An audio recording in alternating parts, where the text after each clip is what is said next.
Welcome back to It Takes Two. So now that we're done with that particular session, let's go to the next session. Oh, now we're doing couples counseling? Well, yeah. Letter piece number... Well, you weren't here the last time we... but yeah, right now we're doing the actual therapy aspect, yes. Anyway. Welcome to blind date, apparently.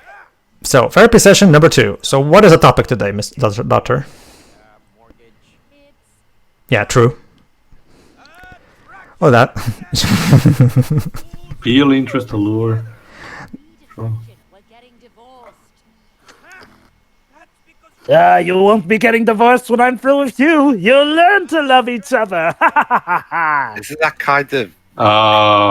Doctor, please, don't show us your ass. Well, technically he's a book. He doesn't have an ass. No, wait. Tia, wouldn't it be called his text? Anyway, yeah, just like in the previous... All right. Just like in the previous level, the attraction aspect transitions into the gameplay itself.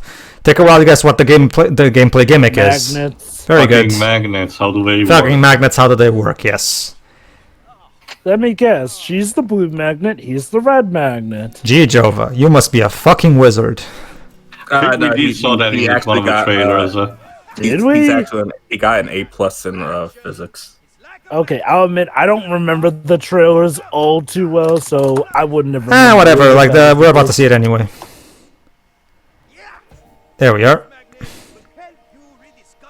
I love how it's a cartoon magnet. Like you see, very old style. Yeah, it's very old school cartoon style magnet. That's not how it works. Yeah, well. Yeah. Oh my god! I was just about to mention that when you divide a magnet, well, remember to mini magnets. Well, remember to May is an engineer, so she would of course be the one to say that. So. May, at this point, you have to accept that the world you're currently, being tortured with there's no logic. So. I remember that mountain from when we. Yeah. You see that mountain, Jova? You can climb it. Yes. Yeah, mountain. Oh god! oh god! Kill it! Kill it! Burn it with fire! Oh, it's a little snow globe. Well, I'm not sure what would be more scary: a giant Dr. Hakim or a giant face of Todd Howard. So yeah, now we're in I guess snow globe version of the place where they had their first skiing trip. No, Pedro. Ew! Don't do that. Pedro, we're in my own version of hell. Why you don't? You don't? Stuck in a frozen wasteland with Dr. Hakim looking down on me. Oh, well, I thought you. I thought you were talking about how that you don't like skiing cottages. Like, what's the proper name for this? I haven't done skiing actually. Cool particle. Also, you know what? I'm starting to believe spending an eternity by drinking tea with the girls of time and eternity is not anymore that much of a bad idea.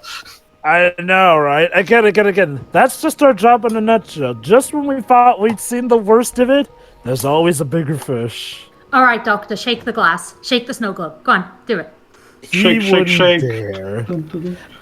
Yes. I do like mischief makers. Never played. Not like that for a start. Yeah, but I really kind of like the particle effects given towards the magnet. It reminded me a bit of the neon powers in Infamous Second Son. Alright, so the idea is exactly take good advantage of your gimmicks, specifically the magnets, to get through the various level gimmicks. There you go, see, like this.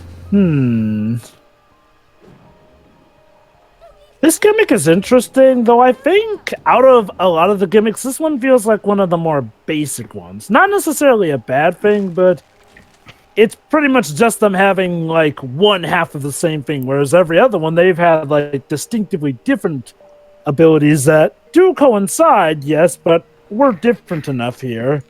That is true, Jova, but we'll have to see if the level design can actually accommodate that, in what ways. Oh, mind you, I'm not saying it makes it any less fun or per se, but also, I guess if I did have to pick what I find one of the lesser mechanics of the game, it would probably be this. And mind you, that's like in a game with as much competition as this does have, with a lot of fantastic gameplay sets and movesets and set pieces as well. Also, I think Kratos has lost his axe. Yes. So it would seem. Also, at least this game acknowledges hypothermia exists. So let me guess. The red one is attraction. The blue one is repulsion. No, in general, you have to pay attention to the color. Color of the coding for your objects. convenience. Blue repels blue, red repels red, and vice versa. Makes sense because opposites attract. Exactly. Yep. Well, that's like how. these two. Well, that's how it works with magnets in general. So, anyway, yeah, basically the idea is exactly this. Fortunately, that's probably the main reason to why he went with a cartoon magnet. That way, it's easily color coded, and it becomes incredibly easy for the players to know exactly. Cartoon magnet? No. Well, okay. That looks, okay. That looks like a realistic magnet, just one of those older magnets from back when they colored one side better than the other. I did mention it as well. Basically, it has what the federal event in my country and probably also Pedro's. Here's a creative use of it. Yeah. We never actually got to those kind of models, and we only just got to the more plain one when they started to properly arrive. While in America, we were probably common at that time, and so when the early cartoons, implemented them into them, we obviously used that variant, which also was more recognizable and, more colorful. So for someone foreigner like me, and probably, I'm just assuming Pedro, a model like that is more associated towards the actual cartoon rather than the fact that it was just a real thing. So one has to wonder, at what point does Rose genuinely become concerned that her parents don't seem to be waking up and, call someone for help? Well, that's the thing. As far as the game tells us, this seems to be happening over the course of an afternoon. So it doesn't seem like it would be much time has passed. Much like space, also time is bendable for this particular venture. Anyway, again, like I said, it's all about how the gimmick is used more than the gimmick itself. I will argue sowing that tree is a very creative use of this gimmick.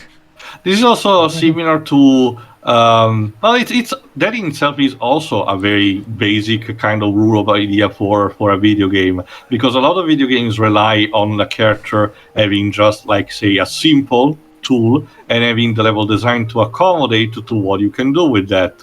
Like say Shovel Knight with the starting equipment. Sure, later on he gets the relics that help him do different stuff as well, but it's all about what you can do with that shovel that he has. So there is that. Like I said a couple of times, I mostly prefer a more varied experience or something that allows you to unlock different stuff as you progress. In a sense that you get rewarded for playing the game and everything. But I get the thought process behind this mentality as well.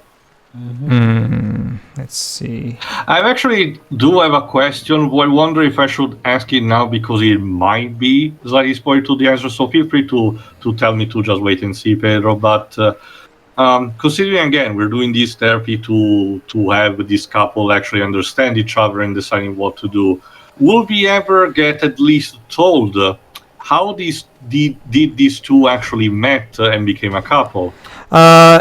Yes. Well. Okay. Okay. You don't learn the first time they ever met, period. But let's just say their first skiing trip was a very important moment in their lives, and we're going to learn by the end of this stage. Yes. Mm-hmm. Yeah, they did already started mentioning that. Because basically, again, without spoiling anything, this is exactly what Dr. meant with attraction, because this was actually the moment where they realized that they were attracted to each other, which is why Dr. Hakim sent them here, so that they can relive it and rediscover what was that got them attracted to each other in the first place. Basically, that's why I kept saying that the second half is much better than the first half, because there's actually a lot more sound stuff, especially from Dr. Hakim in this second half. I really wish we could have just started with this bit. Go on to. There's also because there are also a lot of medias that deal with couples that cannot handle each other. Most of them for comedy, mind you, but they cannot handle each other, and we never get to know how the two actually met. So that really makes you raise the question: how did these two manage to fall in love in the first place? They seem they don't really like each other, and and seem they want to tear each other apart. No, the game will go into that by the end of this level. The yes. Simpsons went actually for a long time with that until they finally started having episodes that dealt with how Homer and Marge actually did met, and now they became a couple. I need to mention this because this is something that doesn't really come through in the footage. We really have to play to get like the overall feedback you get from when you jump and use the magnet, and then the character gets on top of the magnet, and literally you get drawn to it, and there's the clunk when you hit those things.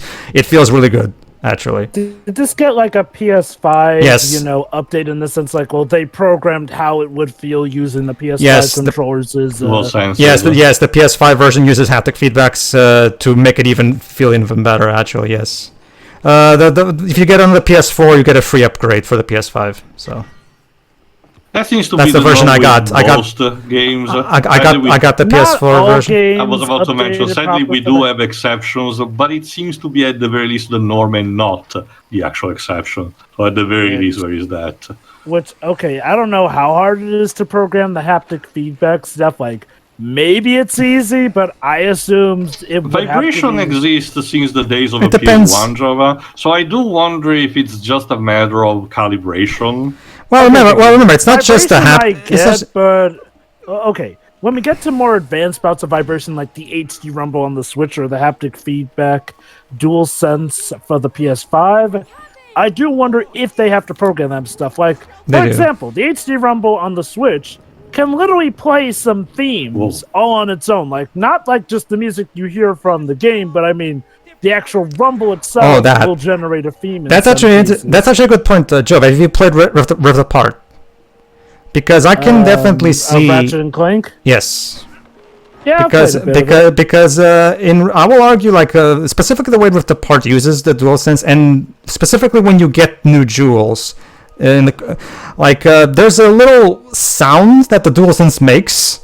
That's really cool, and I will argue that DualSense could be used really well in music games. It could be used. That is one thing I legit want to know is how tough is it to program in this new bout of vibration? Like, obviously, maybe beforehand it was just simple, put vibration here where you need to feel a big impact. But now, given how much more diverse and complex it is, I wonder, is it now difficult to program that stuff in? Probably because. Probably. Go on, Shiri. I mean, there is also the possibility that it could just not be more difficult to program, but just take longer to program because you need the vibrations to, feel a certain way for very different specific situations. Mm-hmm. Hold on. I'll finish later. Wait. You're immortal dolls. How are you just now feeling cold? They mentioned it at the start. They do feel cold. It's just that they don't die from it. Again, whatever. It's cartoon logic. Just roll with it. Wow, Dr. Hakim prepared everything, just like the good old days. Oh God, he's probably prepared a bed for when they had their first moment. Skating section. Yes, Shiroi, actually. Yay. Well, I mean, we're in a skiing resort. I mean, obviously, it would make little to no sense to not have a section like that. So let's do that. He thinks they're using also Vanessa said this. Also, Vanessa said this, and I agree with her. When we got to this point, they look adorable in those clothes. Actually, I remember the dolls and the fact that in those clothes really. I think I mentioned, in one of the first couple of parts, or at least in one of the trailers, I wonder if one of the inspirations for the idea of having dolls like this, Joseph, was the fact that the indie program for the A started with Unravel, which was all about, a yarn doll. Seriously, Unravel may have sort of indirectly been one of the best things to happen for EA, because, I'd say Unraveled was sort of the big mechanism that... You mash square to boost, and you SX to jump. It's that simple. So, and you can also make little pirouettes in the air. So it's really fun, actually. Oh, cool! Just like Sonic Lost World. Nice. All right, to finish my point, that's the thing, Shiroi. It's not even just the specific way the DualSense can vibrate. It's also the fact that it's also the adaptive triggers. Because let me give you an example. In Ratchet and Clank Rift Apart, there will be guns where if you like, for example, there's a gun that has 3 gun barrels, right? If you hold the right trigger just slightly, you only shoot a bullet from one of those 3. But if you hold down all the way, you can shoot from all 3 in that rotating motion that multi-gun barrel guns have, So you also have to program those aspects depending on what you're doing.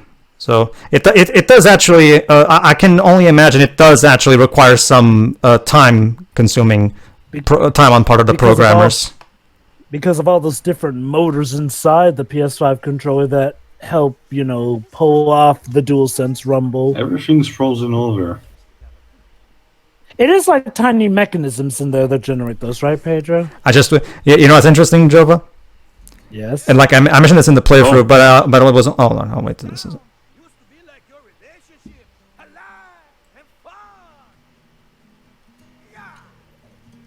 Yeah, actually, also this is another thing that I do like more about the second half of the game. The environments are much more connected to what the narrative is actually talking about. Like himself, the visuals of the level are reflecting a specific aspect of the story. In this case, like he said, what their relationship right now.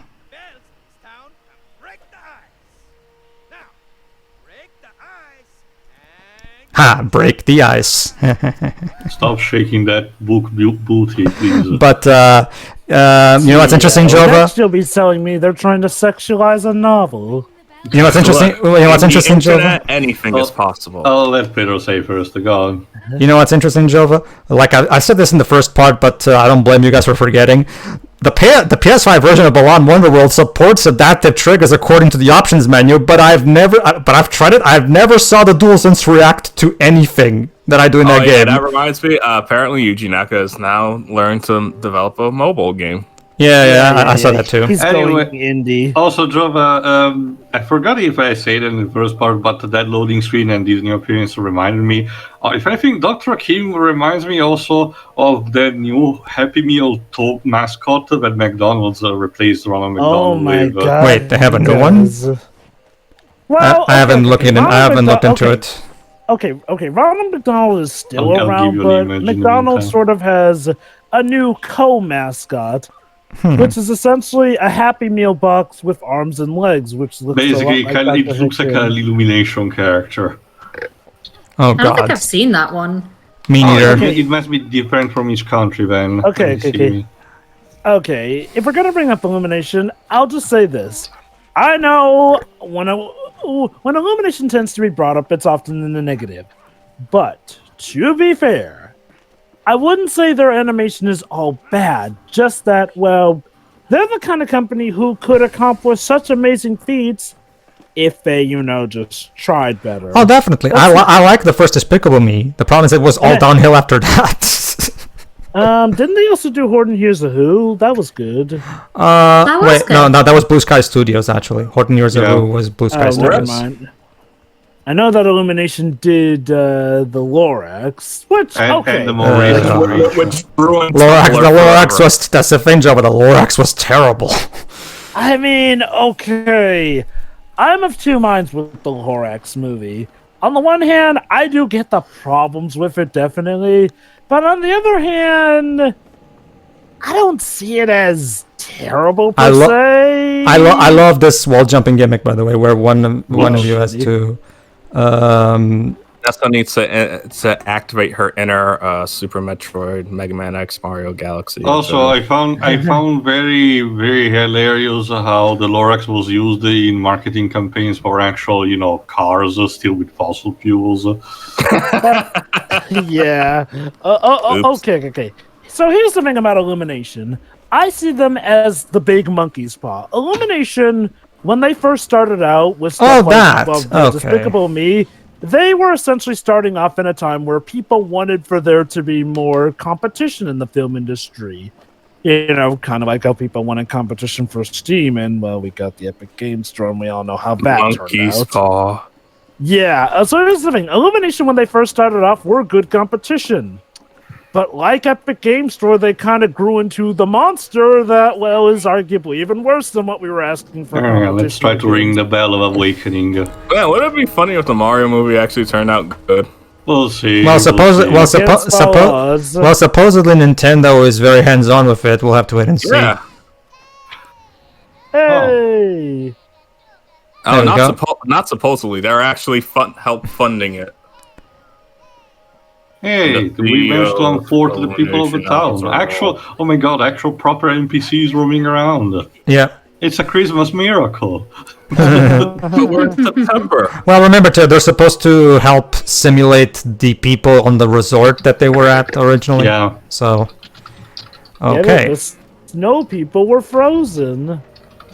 There you go. And now, here's the second half. There you go. What a winter wonderland. Yes, and once again, there's ice, so you can skate around if you want. Yeah, the basic gist of it was that there was that skiing section we just went through, but there's ice all around, so you can just stay here and skate if you want, basically. This place really is a sleeping village. I miss the hustle and bustle when we were here. Yeah, this is another reason why I really enjoy the second half a lot more, because the dialogue in between them two is a lot better. Pick one. Because now they're actually getting along. Pile of snowballs. Again, it just wouldn't be so bad if what was the first half of the game was just a prologue. Yeah, and and again, the first half was interesting enough as a progression. They're trying to get used to the setting, so they end up going on an adventure and stuff holds them back before they eventually reach Rose and whatnot. It's also about the and then thought realize what they process. need to do. You just need to understand, how deep they fall in before they can actually climb back up again. Again, I understand that. Again, the problem with the first half is it felt like they were going for this, what we're doing right now, because we were having bits where the characters were realizing stuff and supposedly getting better. Only no, they kept going back and forth with it in the first half. Yes, I know what some may say. Yes, that's how some relationships do occur in real life. Again, gotta say the same thing. Oh, hold on, Joe, I gotta mention this. We can have a snowball fight, by the way. So, Patrick, how could you? So how good are you at snowball fights? Go on, sorry, Joe, go on. Like with what we said with Legend of Korra Book 4 regarding how Korra handled her PTSD and how that thing sort of went back and forth in the concept of it. We do get how it can happen in real life. That doesn't always mean it makes for a good story here and there. And, okay, we get it. Life will not always make for that greatest story. But are we not getting a story to be, entertained or at least well enough thought-provoked here and there? It also depends. It also depends on what kind of story you're telling. Because see, the reason realistic writing works in Anne of Green Gables is because the story is entirely focused on real character drama, as in the same kind of drama you see in real life. That's the entire thing. Whereas this is a fantasy story, so obviously you expect. Well, okay, to be fair, it's a fantasy story, but one that wants to be taken as seriously as real life drama. Well, yeah, that's what I was saying. Because it's dealing with the bout of divorce here. I think Teal just raised a good point. Maybe if we didn't have the whole, kid involved here, this could have reduced a lot of the baggage regarding. That's a good point. That's a good point, actually. Yeah. Again, I've also mentioned this that I think I did, but just to be sure, it doesn't help that at least for the first half, Dr. Hakim, despite having an idea of what the couple needs, is absolutely not helpful in the slightest in the weapon that he has. Again, this is an occasion where I really understand where Reeves is coming from, because despite having the whole message about having cooperation, Dr. Hakim is just this annoying figure at best that basically creates more damage than anything. Again, I wouldn't be surprised if the final test is actually beating him because he's the final boss. Honestly, he's gotten better in this half, but considering how incredibly unhelpful he was, it's kind of almost too little too late. Yeah, I mean, it'd be like if the Oracle in the Matrix first kept trying to kill Neo throughout the whole trilogy, except for the last season.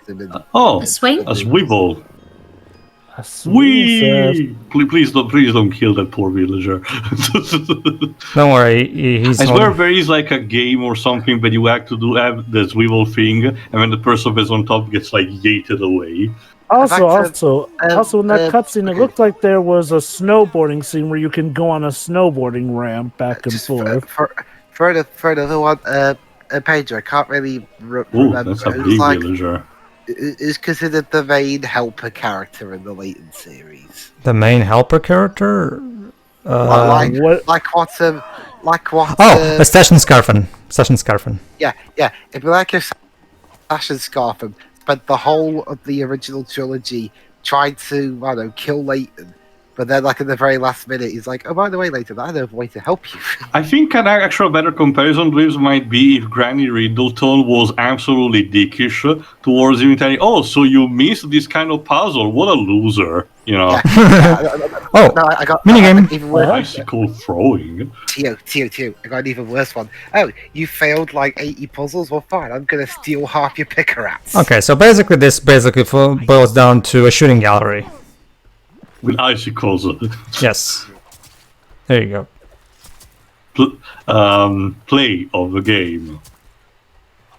There you go. And any icicle that goes for that and also hits a target causes double points. There you go. There. Well, looks like I'm winning this one. Good. I have to admit, I'm never good at aiming properly with an actual controller for a console. It's actually one of those. It's actually one of those times. For me, are best played on PC with a mouse and keyboard. This is actually one of those times. Well, take your question too. Have you ever played Metroid Prime 3? Because the Wiimote is excellent for first-person aiming. I can imagine, considering the gimmick is entirely based around that. But with an actual, is also really good. Because remember, the Wiimote uses infrared for aiming, so it's incredibly precise. It's not like recently where, like for example, in Super Mario Galaxy on the 3D All Stars version, since there's no infrared on the Switch, they have to use the gyros, and they're nowhere near as precise as the infrared controls on the Wiimote. Ironically, not Edge, one shooter that you don't really need technically a mouse and keyboard, and you're just as good with a controller is the classic Doom, because you don't really need to aim in that one. You just need to stay in the general direction where you want to shoot. Also, another problem with the Switch, it seems that the area that you're supposed to aim at is much smaller than it was on the Wii and Wii U, so you're more likely to not get a response at all to what you're doing. It's mostly because let me put it this way. What sensor bar? Let me put it this way, and I've said this before. Play one of the bubble levels, where you point with the pointer to push the bubble with that Mario is in with the wind and all that stuff. Play one of those levels on the Wii, and then play it again on the new Switch version, and you'll feel the difference. Like the infrared controls are so much easier and so much more precise to use, and they're so intuitive.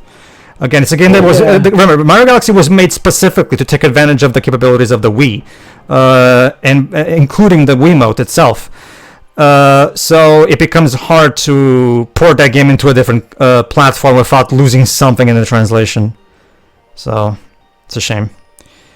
All right, let's see. I think I get what's supposed to happen, but I want to see if you right now. Okay, if I remember correctly, right now we're talking to each other and figuring out stuff. My idea is that the wheel has both a red and a blue platform, so you just need to get on top, and then the other has to move, and there you go. You just have to, move around like an hamster and wait until the other pad arrives. Again, it's just like it's just the fact that the level designers in this are so creative that they manage to squeeze every bit of creativity possible out of these gimmicks.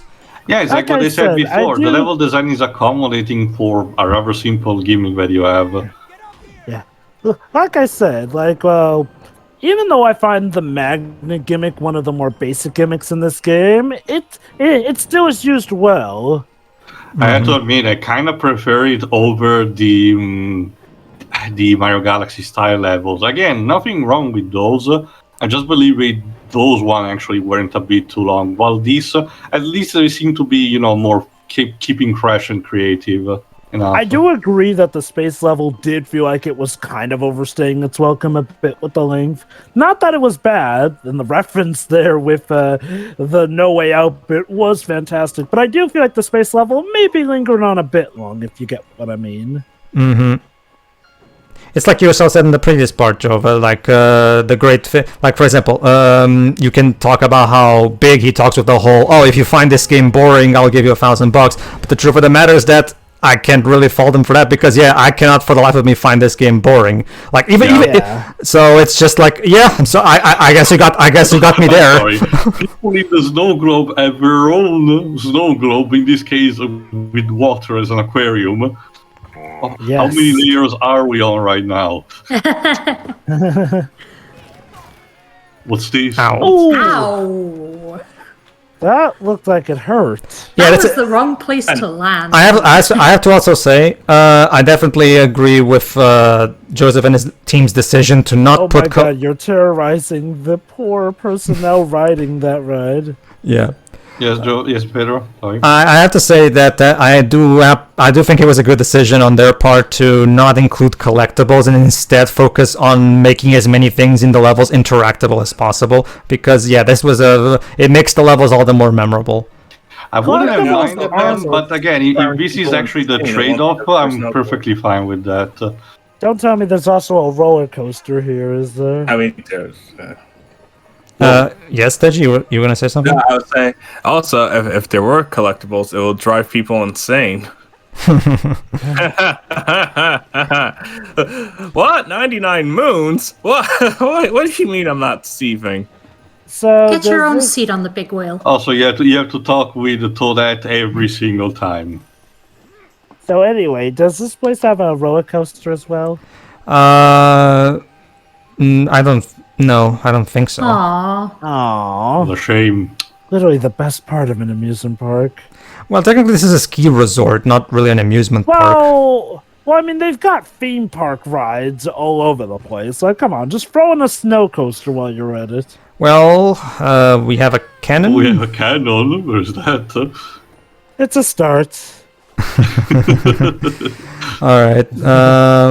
Where else? But like I said, I could have sworn I noticed like a snowboarding ramp in the cutscene earlier where you could like ride something. This particular level seems to be very much designed.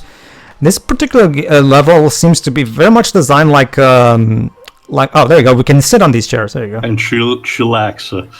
Oh yeah.